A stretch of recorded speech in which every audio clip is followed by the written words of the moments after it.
I'm so angry with her that I'm ready to kill her, I growled angrily, taking another sip of beer. Hey, Johnny, don't even say those things, Billy said, which was kind of funny because Billy had a hotter temp than I did. In high school, he constantly got into fights, and the slightest thing could set him off. But she's cheating on me, I whined. Looks like she's been fucking her doctor friend for a couple of months now. How could she do this to me? Billy ordered us another glass and, when we sat down at the table, asked me to tell him what happened. I didn't really want to go into details, but still, oddly enough, I felt drawn to talk about it.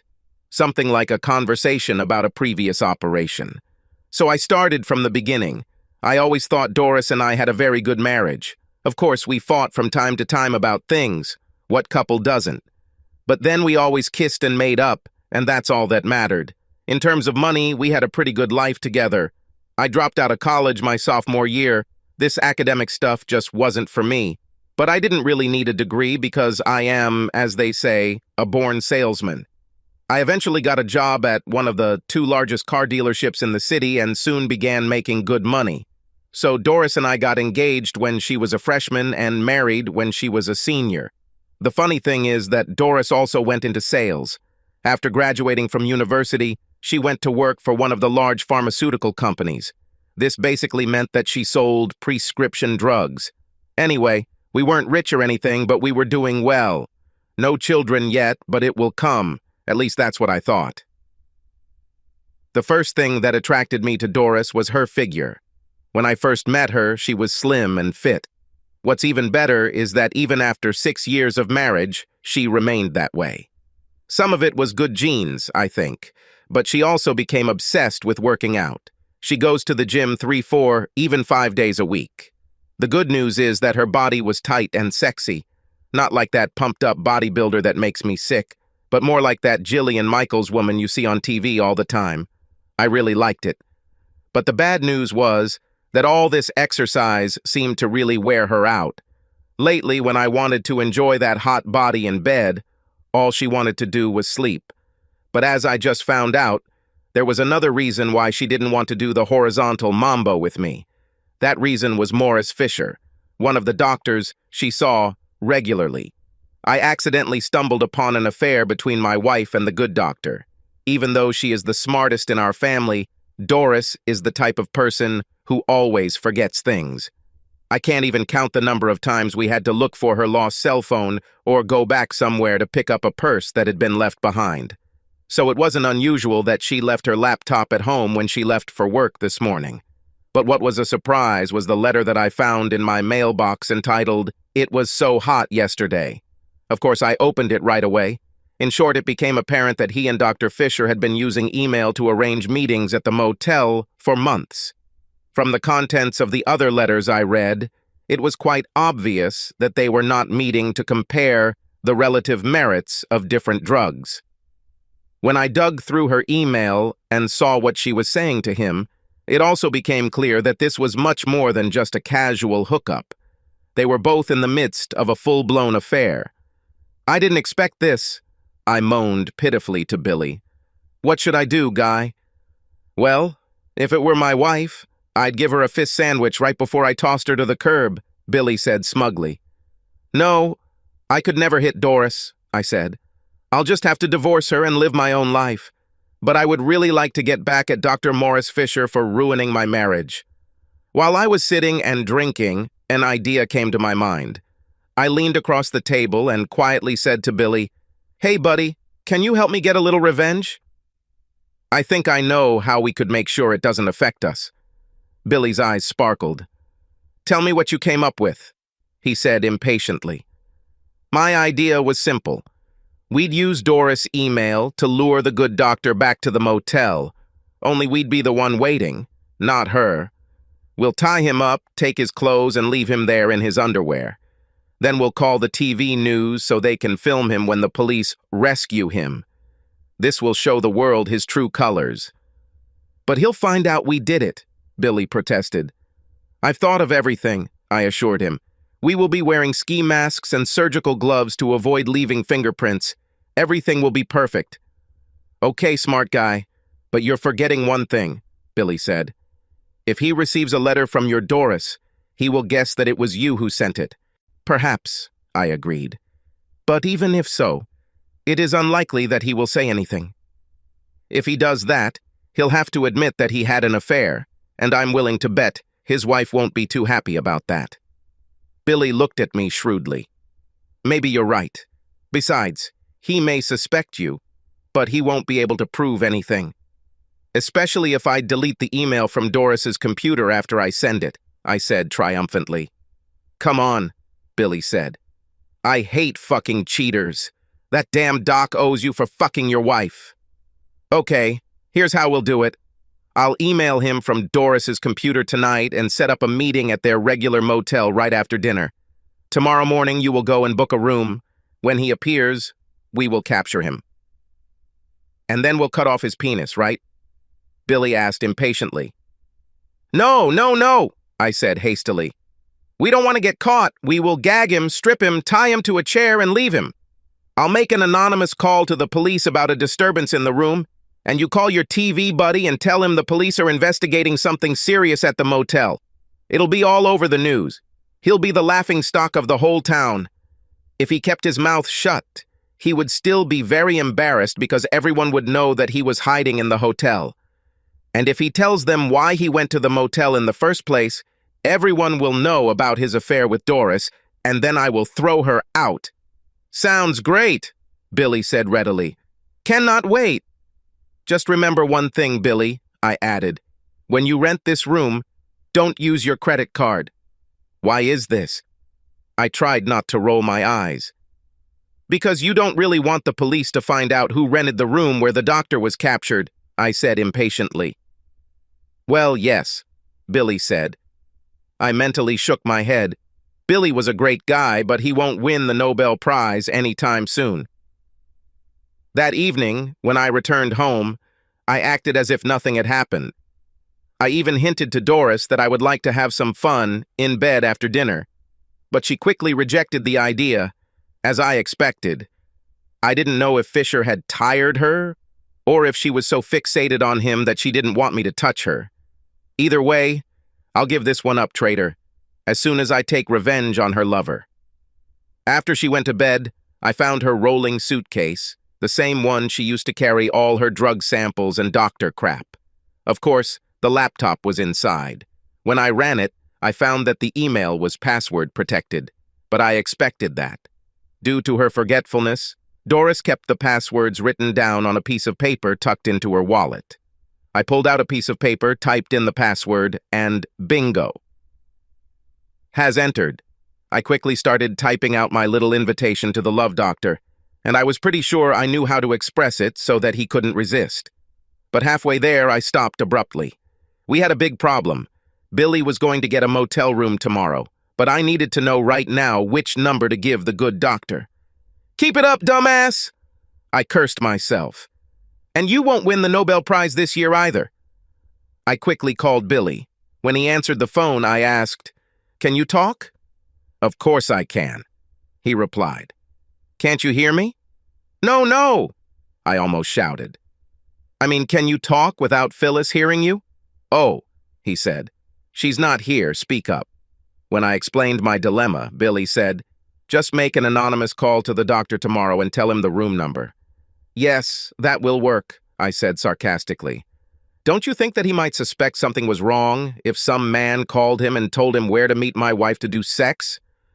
Well, yes, Billy said, and I suppressed a groan, and then it dawned on me. I understand, I said impatiently. When you go to the motel tomorrow, rent a room for 2 days. Then I will write to the doctor tomorrow evening about the appointment for the next day, and which room to go to. Okay, but what will we do with the room tomorrow? We won't do anything, I said, trying to contain my irritation. Well, I think it's a waste of time, Billy said. Besides, I don't think my credit card can afford 2 days. No credit cards, Billy. I screamed and then covered my mouth with my hand because I didn't want to wake Doris. Listen, Billy, if you don't have enough money, I'll give it to you, but only in cash, not with a credit card. Don't forget, pay in cash. He agreed, but I had a bad feeling. However, Billy did what I told him and called me back the next day with the room number. "It's not a problem, Johnny. The receptionist didn't even look at me and I paid in cash as we agreed. And here's the thing, we have room 101. It's at the very end, so it should be very quiet." "Sounds great, buddy. Well done. I will send this letter tonight and you take what you agreed on." "What else, Johnny?" I let out a deep sigh, but managed to maintain my composure. "Duct tape and your camera," I reminded him. "I'll bring surgical gloves and ski masks for us." "Oh, yes," he said. After hanging up the phone, I cursed quietly. If he says, "Oh yeah," one more time, I swear I'll scream. Doris went to bed early again, so I had no problem texting Dr. Fisher. In the letter, I promised him hot sex, like he had never had before. If only he would show up in room 101 at the motel tomorrow at 1 o'clock in the afternoon. "I'm going to sweep you off your feet," I wrote, and this phrase made me laugh all night. When the big day arrived, everything no longer seemed so funny to me. I started wondering if I was going to do something really stupid. But when I remembered all those love letters between two traitors, my anger flared up again. Dr. Fisher deserved all the humiliation he was about to suffer, and so did Doris, for that matter. I was a faithful husband who was wronged. They deserved what was coming to them. Around noon, I called Billy on his cell phone to make sure everything was ready. He was supposed to come to the dealership at 12:30 and pretend to be a customer so I could take him for a test drive. This was our legend, and I wanted to make sure everything was okay. "Where are you, Billy? Are you home?" "No. I spent the night in a motel room," he answered nonchalantly. "What?" I shouted.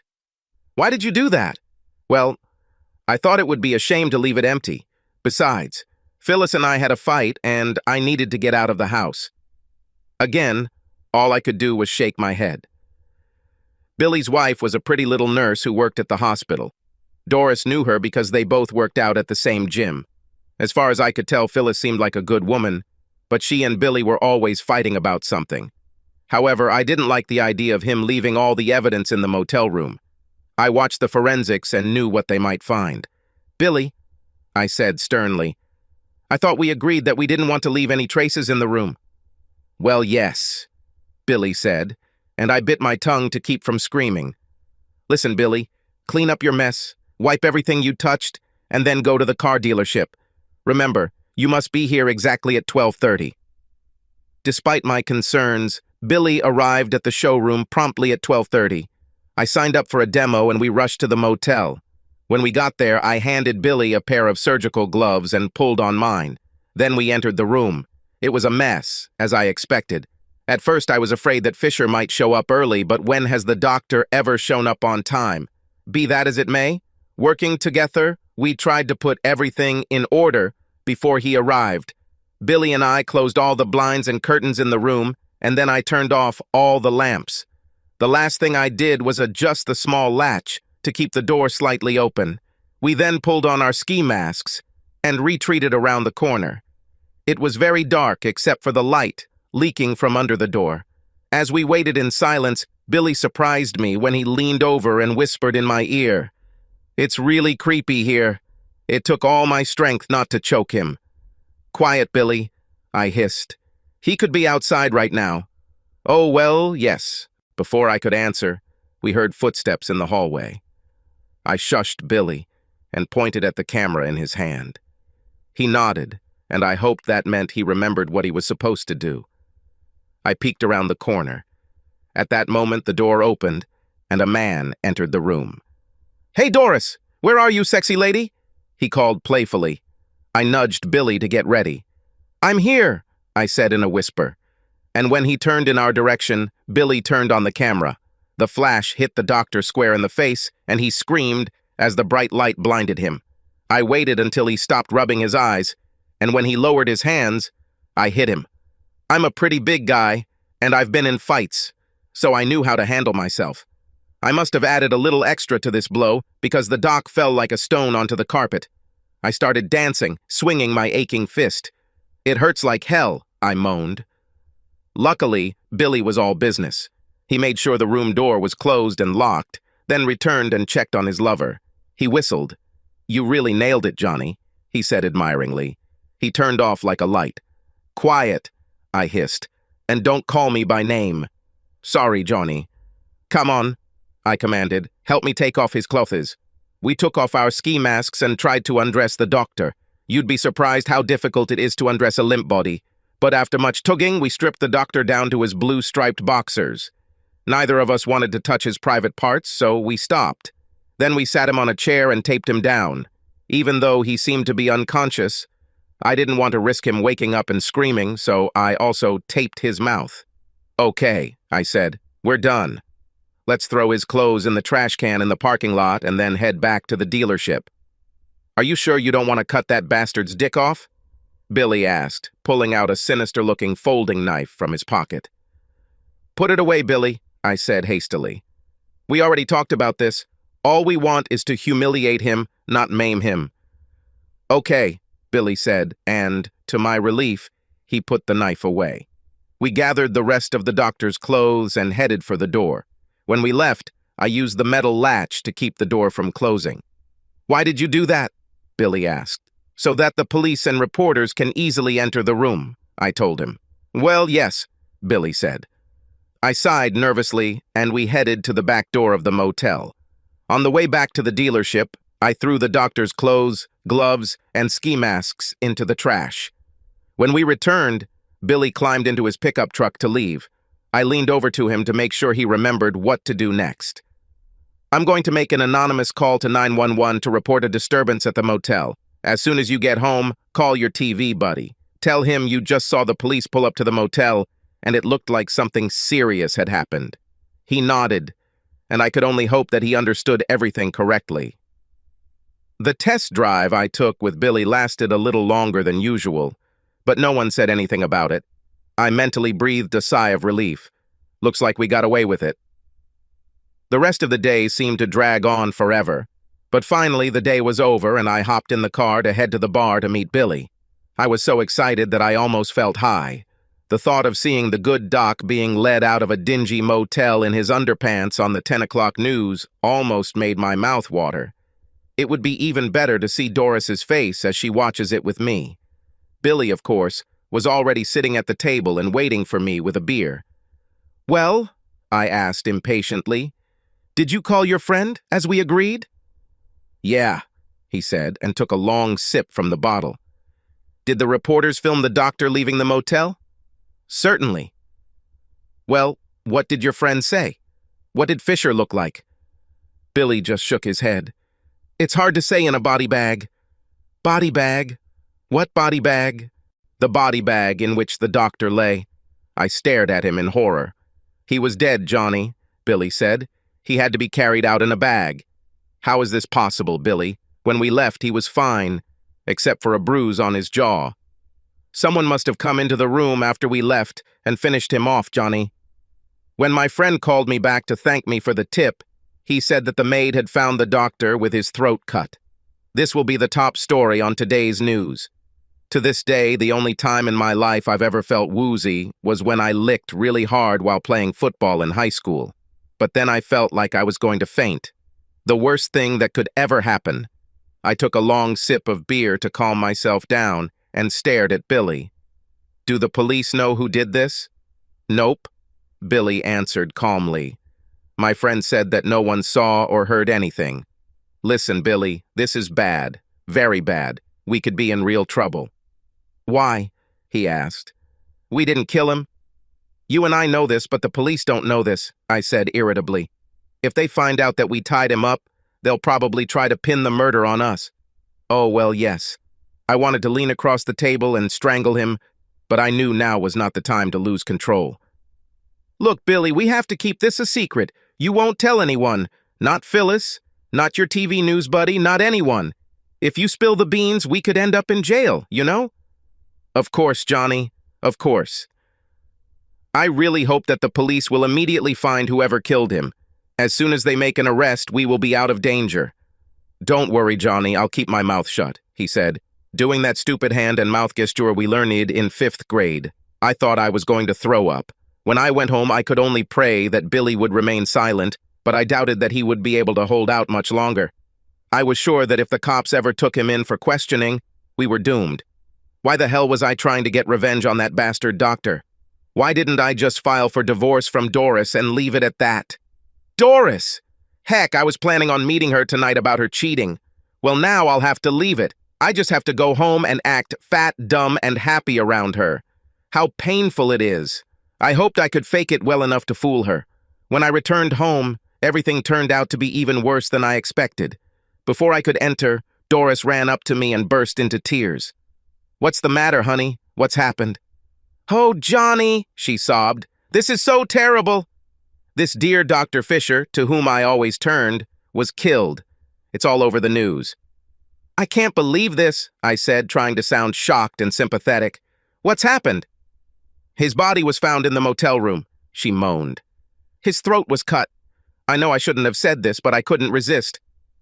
"They found him in the motel room?" "It looked like he was going to meet someone for a little afternoon fun." "You do not know him," she snapped. "Be that as it may, at a time like now, you need to throw away bad thoughts." "Sorry, dear. I didn't mean to take such a terrible tragedy lightly," I said remorsefully. In fact, it annoyed me that I had to speak well of him. I didn't want to kill him, but it didn't bother me too much. But what really rubbed salt into my wounds was that I knew the real reason why Doris was so upset. This went on all evening. Every time she entered the room, Doris's eyes were full of tears. When we watched the news, she hid her face in a handkerchief. It was sickening, especially when the TV reporter started talking about what a terrible loss his death was to society. It shouldn't be like this, I thought. They should be talking about what a vile traitor he was, and not praising him to the skies. This is simply unfair. Doris went to bed without even having dinner, so I had to make myself a sandwich so I wouldn't starve. But, to tell the truth, I wasn't that hungry myself. In addition to the stress of having to pretend to be a caring husband around Doris, I was terribly worried about what might happen next. Billy and I tried to be careful, but what if we left some evidence behind? What will I tell the police if they come after me? Who would believe that we tied up Fisher but didn't hurt him, other than that light blow to the jaw? After a sleepless night, I went to work the next day, but things weren't any easier there either. Dr. Fisher had bought cars from us before, and his murder was the main topic of conversation. Everyone had their own theory about who did it and why. I thought about coming up with some alternative theory in hopes of confusing people, but for the life of me, I couldn't come up with anything. In the end, I decided to remain silent in the hope that all this would pass quickly. When I met Billy at the bar that evening, it was obvious that he was eager to see me. "You'll never guess that I found out about the doctor's murder," he greeted me loudly when I approached the table. "Shut up, Billy," I hissed. "I think we won't talk about this with anyone." "Of course, but you have to hear it. My friend found out something that the police had never told anyone before. Despite my nervousness, I couldn't help but be curious." "Well, what's the matter?" He leaned across the table towards me. "When the police found his body, the killer carved the word slut into his chest. They believe it was a revenge killing." Wow, that was a shock. I sat back in my chair and tried to think through the consequences. That's not all. The cops are pretty sure the killer is a man. They don't think a woman would be strong enough to knock him out, strip him, and put him in a chair. They figure it would take a pretty big guy to do all this. This latest news made me dizzy. Oh God, Billy, now I'm in. If they ever link us to this case, I will most likely end up in the electric chair. "But you didn't kill," Billy protested. "Yes, but how can I prove it? I had a motive, I fit the description, and I had an opportunity. All they're missing is the murder weapon. I watched true crime shows on TV," Billy said. "You probably threw away the murder weapon." "Billy, this won't help me. I didn't kill, did I?" "Oh, well, yes. If I was scared last night, today was even worse. Hell, if I looked at all the evidence, even I myself would think I was guilty. The only positive thing was that I had the day off tomorrow and didn't have to listen to all this endless murder speculation. but it didn't help me fall asleep easily. The next day, Doris went to the gym, probably to try to get rid of her sadness through exercise. I decided to try to take my mind off my worries for a while by doing some yard work. It was a beautiful day, and the lawn definitely needed mowing, so I stripped down to my old shorts and got to work in the yard. While I was cutting the grass, a car stopped in front of our house, and an attractive young woman got out. She moved towards me, and I quickly turned off the lawnmower engine. "Is your wife at home?" she asked, looking at me carefully. "No, sorry," I told her with a smile. "You just missed each other." "I'm her husband, Johnny. I am alone." She reached into her purse and pulled out a card. "I'm Detective Monica Ferguson. Could you ask her to call me when she gets back? I'd like to ask her a few questions about Dr. Morris Fisher." I trembled with fear. "Why do you want to talk to your wife about him?" I asked, too hastily. The detective smiled and patted my hand. "Don't worry," she said. "We're just trying to talk to everyone who had contact with Dr. Fisher. His office staff told us that your wife is a pharmaceutical company representative and visited him regularly." "Oh, yes," I said. "Damn," I thought. "That sounds as stupid as Billy said." As I mentally berated myself, she continued to look at me appraisingly, and I wondered if she was flirting with me or assessing my criminal potential. Finally, she asked, "Did you know Dr. Fisher?" "Of course I knew him," I said, and immediately realized what I had said. I mean, I knew about him through Doris, but I never met him. She looked at me a little longer and then said, "Don't forget to ask your wife to call me." Then, just about to leave, she paused and added, "See ya." I looked at her as she walked away. Why the hell did I say I knew Fisher? I asked myself. I wonder if that sounded suspicious. And what did she mean by "see you"?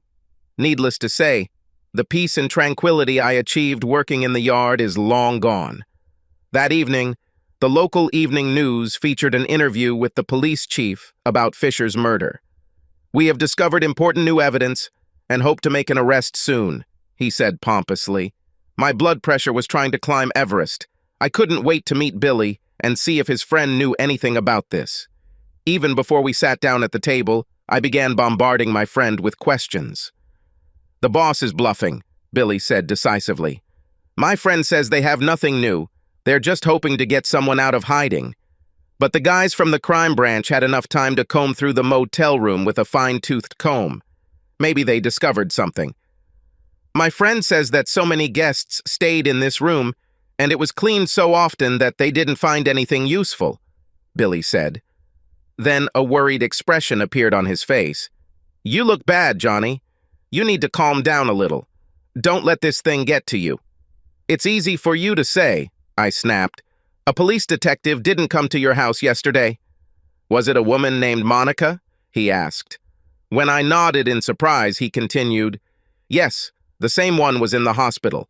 She even talked to Phyllis. They have nothing. They are just grasping at straws." As I left the bar, I kept thinking about what Billy said. How could he be so calm when I was going crazy with worry?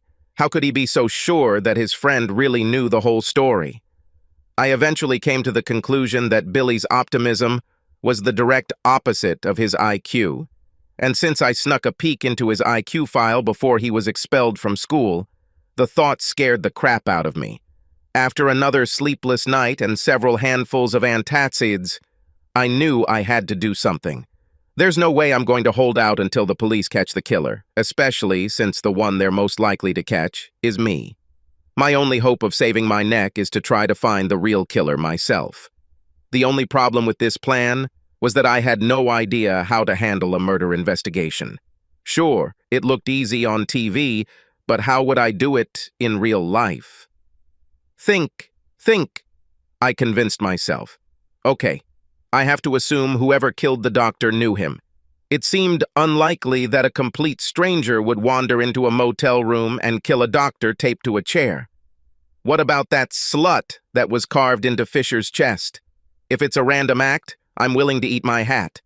So the question was, who besides me wanted to kill Dr. Fisher? No, wait. I didn't want to kill the doctor, I just wanted to humiliate him. It was someone else who really wanted him dead, but who? Since I didn't know Fisher, I'll have to talk to someone who did to get the answer to this question, and the best source I could come up with was his wife. Perhaps she could guess who might have a grudge against her late husband. So now all I had to do was find a way to get her to talk to me. A complete stranger. I admit that what I did next was really stupid, but every minute I fell more and more into despair and could not think of anything else. So the next weekend I went to the store and bought myself a toy detective badge painted gold. It will never stand up to scrutiny. All I could hope for was a bluff. Plus, I saw someone do something similar in a movie that was based on a true story, so maybe it would work in my case. So I put on a suit and tie and drove to the home of the late Dr. Fisher. This was quite impressive, as one would expect from a successful doctor. I sat in the roundabout driveway for a minute, trying to work up the courage to go see the doctor's wife. I knew the chances of her talking to me were slim. The chances of learning anything important are even less, even if I managed to talk to her. But I also knew for sure that I didn't want to go to jail and become Bubba's boyfriend, so I finally went over and rang the doorbell. The woman who answered the door reminded me of cut flowers that had been sitting in a vase too long. The beauty was still there, but I saw that it was quickly disappearing. I also saw a glass of whiskey she was holding in her hand. This also did not improve her appearance. "Good afternoon, Mrs. Fisher. I'm a detective." I handed her the badge. "Another one?" She interrupted me. "Well, I hope you are a good policeman." What?" I asked. "Isn't that what you do? The woman I talked to the other day was definitely a bad cop, so I hope you're a good cop." Well," I stuttered. "Nothing," she said. "Come in," and motioned for me to enter. "Would you like to have some whiskey and soda with me?" she asked, leading me to her room. "No, thank you," I said. "I'm on duty." "Well, there's no point in wasting whiskey," she replied and began to mix herself some more. Judging by the unsteady gait, this was not the first dose of the day. When she returned and sat down, I opened the small notebook I had bought to look formal. "First of all, Mrs. Fisher, let me express my condolences on the tragic death of your husband." Yes, he is dead. Let's continue," she said impatiently. I was so surprised by her behavior that I couldn't help myself. "If you don't mind, Mrs. Fisher, you don't seem to mourn his death very deeply," I ventured. "Mourning? Damn, I'm celebrating," she muttered, taking another sip of whiskey. "My late husband cheated on me, detective." As far as I understand, he got what he deserved. I wondered if she knew about Doris, but I decided it wouldn't be very smart to ask. Still, I was curious about her attitude. "Well, if he cheated on you, why didn't you just divorce him?" "I couldn't afford it," she answered blithely. "I signed a marriage contract when we got married. During the divorce, I left with what I brought into this marriage. No, the truth is that someone killed the bastard, and it was the best thing that could have happened to me." I blinked in surprise. Wow, if anyone wanted to frame themselves for murder, it was her. But if she's done with her hubby, why would she say something like that, especially to a police officer? Maybe she drank more than I thought, or maybe she was innocent and extremely naive. But I didn't want to jump to conclusions, so I decided to ask her about the other suspects. "Mrs. Fisher, do you know anyone who might have a motive for killing your husband?" I asked. "Oh, of course," she answered nonchalantly, "and more than one." "Really?" I asked in surprise. "Of course, it could have been any of the husbands of the wives he slept with," she said casually. "My late husband simply couldn't keep his pants buttoned. He cheated on me many times over the years. I wouldn't be surprised if a jealous husband decided to take revenge." She shook her head bitterly. "My Morris was a real slut," she said. I almost gasped out loud when she said that. The fact that she said the word slut did not seem like a coincidence to me. But while it was suspicious as hell, it still wasn't a confession. Plus, she just gave me a few other possible suspects to check out. This detective game became more and more difficult. "Do you know who his mistresses were?" I asked somewhat nervously, wondering if she would call Doris. "I have no idea," she replied. "After I caught him cheating for the first time, I didn't care. Damn, this lead is lost too." But weren't you afraid that he might fall in love with one of them and leave you? As I said, Morris simply could not be faithful to me or anyone else. But I always knew that he would stay with me because he liked the image of a happy married man that he created in society. I couldn't help but feel sorry for her. What a lousy marriage. What about illness? Weren't you afraid that he would get an infection or something like that? She grinned. He was a doctor. Even if he got something, he knew how to cure it. Besides, as soon as I realized what was happening, I stopped sleeping with him. I haven't been with a man for a long time. She put down her glass and gave me a long, appraising look. You know, you're a pretty nice guy. How would you like to end the girl's long drought? With that, she quickly slid off the couch onto her knees, moved towards me, and, to my surprise, began fiddling with my zipper. No, wait, Mrs. Fisher. I would really like to, but I'm happily married. And then I stopped short. I was no longer a happily married man. In fact, I was planning on staying single altogether for the near future. The idea of getting a little revenge on my wife and lover even after his death seemed damn attractive. And since I also hadn't had sex for quite a long time, I suddenly felt damn excited. I stopped resisting. After she unzipped, she reached for my manhood and got to work. Soon my excitement increased so much that I began to moan, heading towards a powerful climax. But she pulled back and shook her finger at me. No, no, no, she said with a dirty smile on her lips. I want my share too. She tugged at my belt buckle, and when it gave way, I was left without pants. Then she took off her clothes. Looking at her legs and hips, I realized that although the blooms may have faded a little, those long stems were still in great shape, and the aroma emanating from the petals provoked them to be picked. Come on, baby, she cooed. Oh, God, how I need this, she exclaimed, pulled me and her fingers dug into my back. I felt the same way. I haven't had sex for a long time, too long, I realized, and this woman knew what she was doing. For not being the youngest girl, she had a lot of energy. I was in heaven and knew I wouldn't last long. I usually pride myself on my self-control. I like to bring my partner to completion before I allow myself to lose my temper. But it was so long ago that I wasn't sure I could hold back. So I did everything to help her.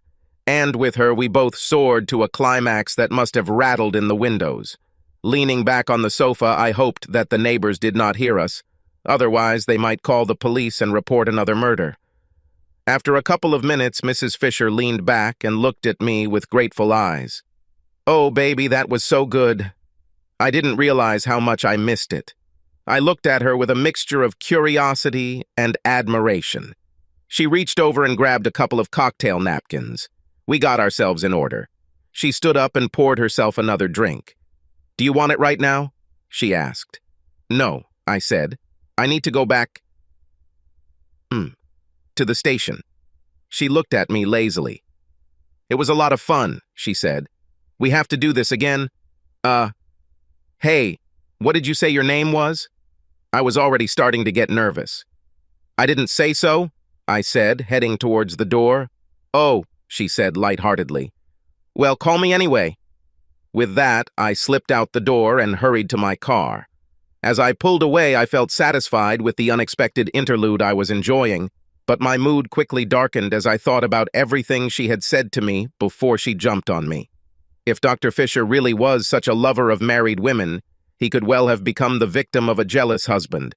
This seemed like a promising line of investigation. There might be a few guys out there with a motive. But how the hell am I going to investigate them if I don't know who the doctor's other lovers are? For that matter, the more potential suspects there are, the harder it will be for me to narrow down the list.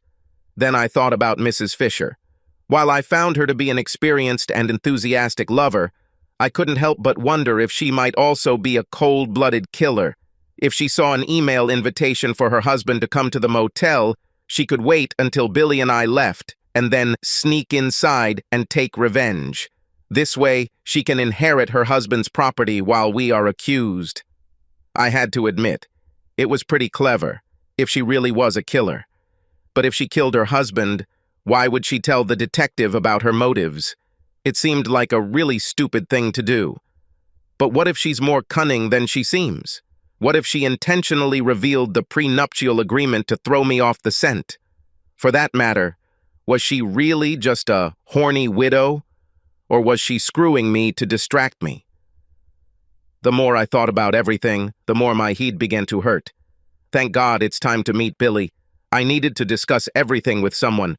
Over a cold glass, I told Billy what I had learned from Mrs. Fisher. My problem, I told him, is that now I have more potential suspects, and I don't know what to do with them. How will I ever find the real killer? Well, Billy opined, if you knew who it was, I bet you could make a lot of money. I looked at him in confusion. What are you talking about, Billy? It's very simple, he said. I bet the real killer will pay you almost everything so that you don't give him up to the police. This is blackmail, Billy. We have enough problems without being accused of blackmail. Oh, well, yes. But instead of getting angry at Billy, I started thinking about his proposal. Wait a minute, I said. Maybe this isn't such a bad idea. I once saw this on TV. All we have to do is make it clear that we know who did this dirty deed and that we need money to keep quiet about it. And then, when someone shows up to make the deal, we'll catch the real killer. Wow, that's very smart, Johnny, Billy said. Then his smile disappeared. But how are you going to report this killer if you don't even know who he is? I think I know a way, I said smugly. How did the killer even know that we would meet Dr. Fisher at the motel? As far as I'm concerned, he, or she, I said, thinking of Mrs. Fisher, must have seen the fake letter I sent from Doris's address. So we'll just send out another one the same way and see who takes the bait. But how will Dr. Fisher get the letter, Johnny? He is dead. I sighed. I know Dr. Fisher is dead, Billy, but his killer is alive, and he's the one we need. He will see the new letter as well as the old one, and when he appears, we will seize him. You're a genius, Billy praised me, and this time I had to agree with him. I decided to put my plan into action immediately. On my way home from the bar, I stopped at an ATM to get some cash. Then I went to a motel and rented a room for 2 days. The receptionist was a bored teenager who was so engrossed in watching TV that he barely looked at me.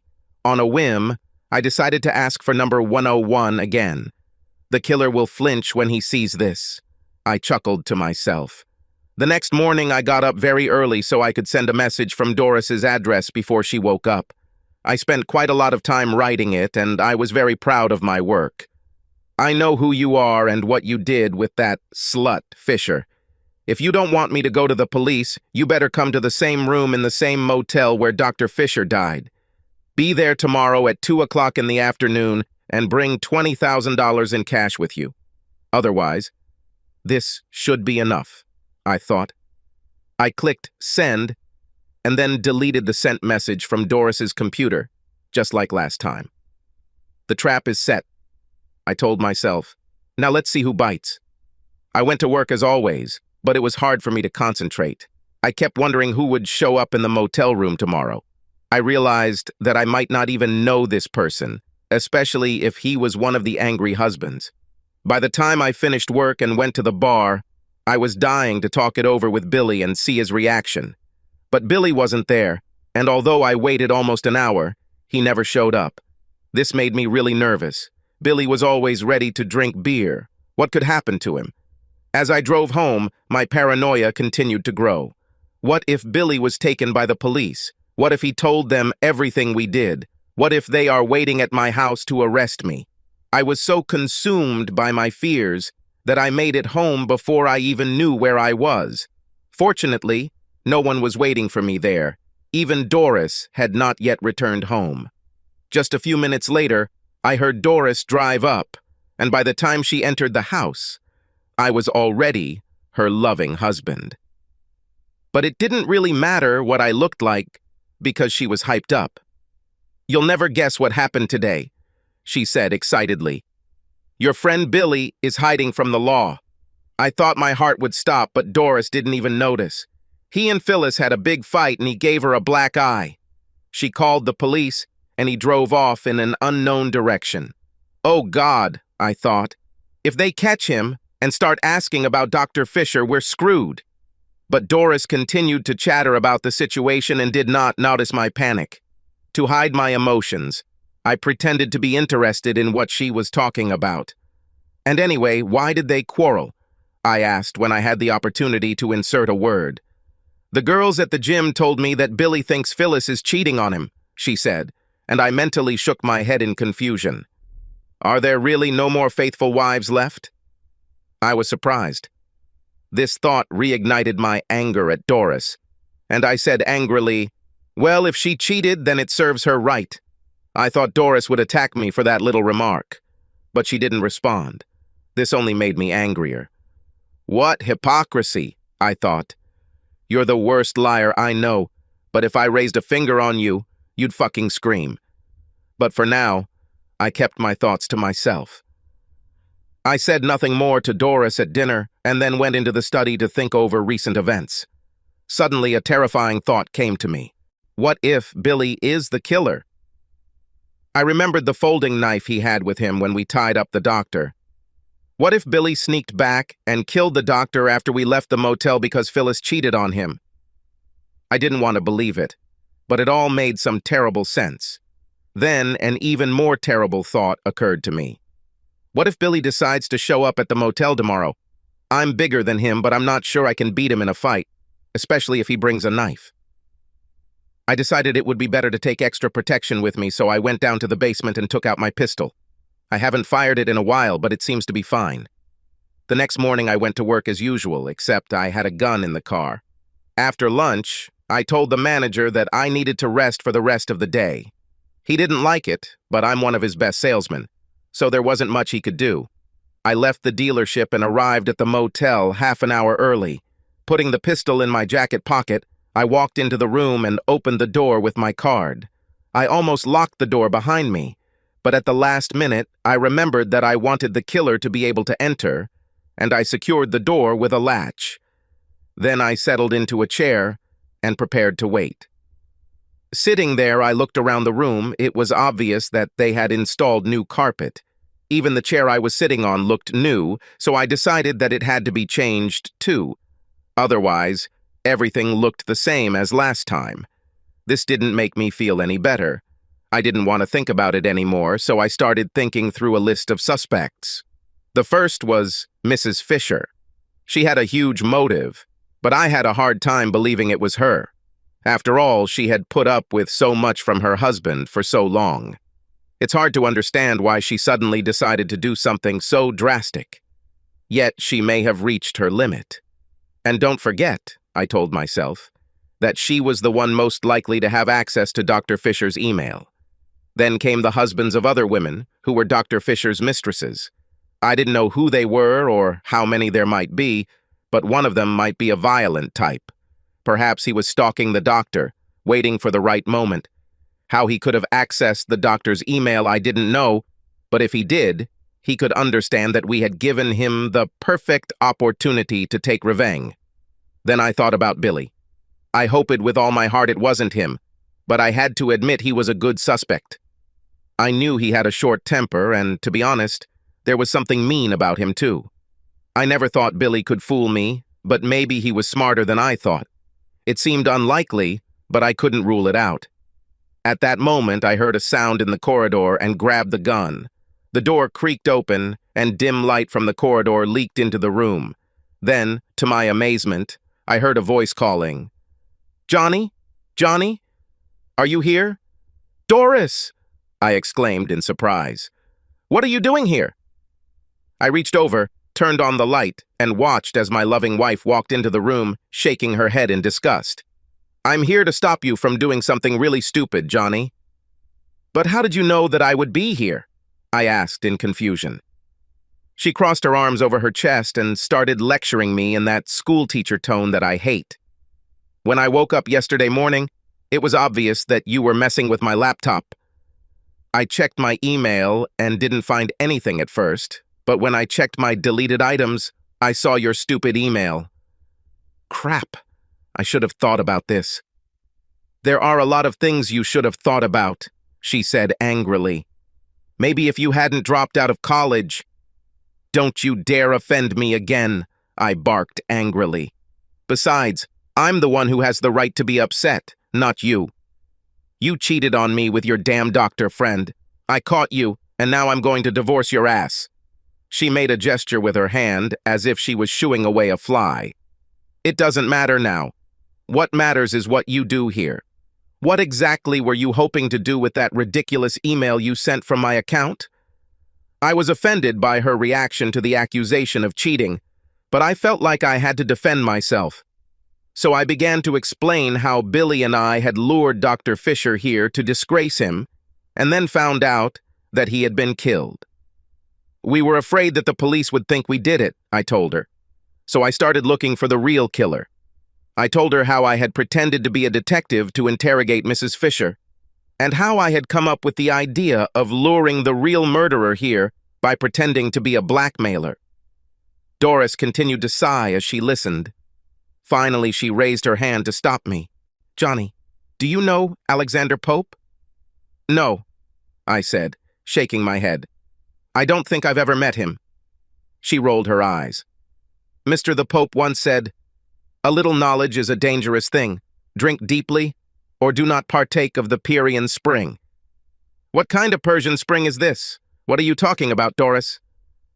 It's okay, Johnny. You won't understand, she said, shaking her head in disgust. She took a deep breath and put her hands on her hips, and I knew that now it would begin. You've never been the brightest light, but this plan has to be the dimmest, dumbest thing I've ever heard. First of all, Fisher is dead. Why would anyone check a dead man's mailbox? Why would they even have access to it? Well, they could, I said defensively. Anyway, I bet Mrs. Fisher had access to it. So lush? Doris chuckled. It's already hard for her to find her way to a bottle of whiskey, let alone get into her husband's email. Well, none of that matters anyway, I argued hotly, because I think the real killer got the message after all. And who is this? Pray tell? She asked sarcastically. As much as I hate to admit it, I think Billy was the real killer. I think he found out that Dr. Fisher was patting Phyllis on the ass. After he and I left Dr. Fisher here in the room, I think he came back and cut Fisher's throat. So I bet Billy is about to walk through that door, and that's why you need to get the hell out of here. Right now. Doris reached into her purse, pulled out a pair of surgical gloves, and began to pull them on. I knew she always carried them with her because of her job at a pharmaceutical company, but I couldn't understand why she needed them now. Then she looked at me. I'm sure Billy won't be walking through that door anytime soon because the police arrested him today. This idiot went to the same bar where you hang out all the time, and the police were waiting for him there. Oh, wow. I was shocked. Here I perked up. But maybe this means he'll confess to the police and get me off the hook, I added, hopefully. Doris looked at me calmly. Is this the same gun you keep in the basement? She asked. Yes, I said, taken by surprise. Can I take a look? She asked, holding out her hand. Of course, I said, handing it to her. She examined it carefully, making sure it was loaded and cocked. Then she looked at me. Despite your theory, I don't think you need to worry about what Billy will tell the police. Why not? I asked. Because Billy didn't kill Morris Fisher. How did you know that? It's simple. Because I killed him. You. Why would you kill him? You were in love with him, I almost screamed. That's it, she said bitterly. I really loved him, and he said he loved me too. He promised to take me away from you and your stupid friends. He was going to marry me and show me all the wonderful things in life. But then I found out that he was sleeping with Phyllis, and that he had no intention of marrying me. She began pacing back and forth, waving the pistol to emphasize her words. I didn't know what to do until I heard your phone conversation with Billy about renting a motel room. When I found your first letter, it was quite easy for me to figure out your ridiculous plan to humiliate Morris. At first, I wanted to warn him, but then I realized that you gave me the opportunity to get rid of both of you. So I waited until you and Billy left, and then I slipped into the room. Morris was so happy to see me that he almost cried. But when I told him that I found out about Phyllis, I saw fear in his eyes. When I pulled out one of his own scalpels, he began to beg. And then he tried to scream when I carved the word slut into his chest. But you can't scream loudly through the duct tape. When I finished marking him for the world to see who he was, I yanked his head back and cut his jugular vein and carotid artery with one blow. Even with all the details, her story still didn't make sense to me. "I can't believe you're capable of doing this," I protested. "Besides, you cried and cried that evening when his death was announced on TV. Don't you still understand that women can cry on demand when they need it?" she asked with a grin. Then her eyes darkened. "Have you ever read that hell hath no fury like a jilted woman?" "Oh, wait. Of course you didn't, since the only thing you read is the sports page." She stopped abruptly and pointed the gun at me. "But for some reason those idiots from the police didn't put you in jail for murdering Fisher. And despite all your clumsiness, you came too close to the truth for me to let you live. So I'm afraid I'll have to make it look like suicide out of remorse in the same room where Morris died." "I like symmetry," she added with a grin. "It's almost poetic. I had never seen Doris like this, and it was quite a scary sight. Who would have thought that she could turn into a cold-blooded killer? And why, oh why, did I give her my gun? What an idiotic move. I had to try to talk her out of it. "Wait a minute, Doris," I cried desperately. "You can't do this. One of the people who received the letter I sent could walk through that door any minute." She laughed in my face. "Here's a perfect example of why I should do this. You're deadly stupid. Rest assured, Johnny, no one saw your ridiculous letter, and no one is coming to save your stupid ass." "That's where you're wrong," said a voice from the door. "Drop the gun, or you're dead." Doris turned around in surprise and saw Detective Monica Ferguson walking in with her gun drawn. Right behind her stood a uniformed policeman, also with a gun. Doris hesitated, then dropped the gun with a curse, and all strength seemed to leave her. She fell to her knees and began to sob. This time, it seemed to me, for real. Detective Ferguson looked over her shoulder at the officer and said, "Take the gun and put on the handcuffs." The cop walked over and kicked the gun away, then quickly cuffed Doris by placing her hands behind her back. Only after he finished did Monica relax and take a deep breath. As for me, I was ready to collapse with relief. "Thank God you are here," I muttered. "Another minute or two and I would have been dead." Then I looked at her in sudden confusion. "Wait a minute. Why are you even here?" Monica smiled at me. "We've had access to the late doctor's email since he was killed. This morning I happened to look into his mailbox and noticed that he had received a new letter. I didn't know what to think when I read the message, but I definitely wanted to be there to see what would happen." I turned to Doris. "Well, I guess my little plan wasn't so stupid," I teased her. She looked at me angrily but didn't say anything. The policeman lifted Doris to her feet and led her to the police car. Monica and I followed her, and as we walked, what she said came to me. "If you had access to Dr. Fisher's email, how did you not find out about his affair with Doris?" Monica shook her head. "We didn't find out anything because Dr. Fisher was very secretive. Apparently he had a habit of erasing everything that came into the mailbox as soon as he read it. Maybe he was afraid that his wife would find out." Like she cares, I thought, remembering our little meeting. But I kept it to myself. There was no point in muddying the waters, I decided. As the officer secured Doris in the back seat, I began to think about the future. "So, what will happen to me now?" I asked Monica. She patted my arm reassuringly and smiled wryly. "Well, that's up to the district attorney, of course, but I bet he won't even bring any charges against you. Dr. Fisher is dead, and now we know who really killed him. Under these circumstances, I doubt we can get the angry husband convicted of assault."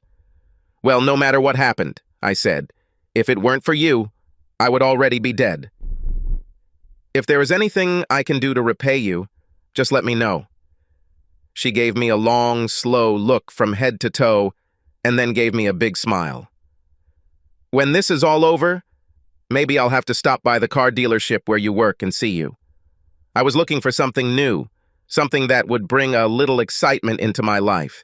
Maybe you can help me with this." Then she winked at me. And you don't have to be a Nobel Prize winner to understand what that means.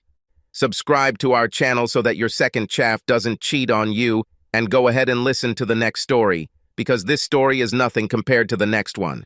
If you're under 18, don't even think about listening to the next one.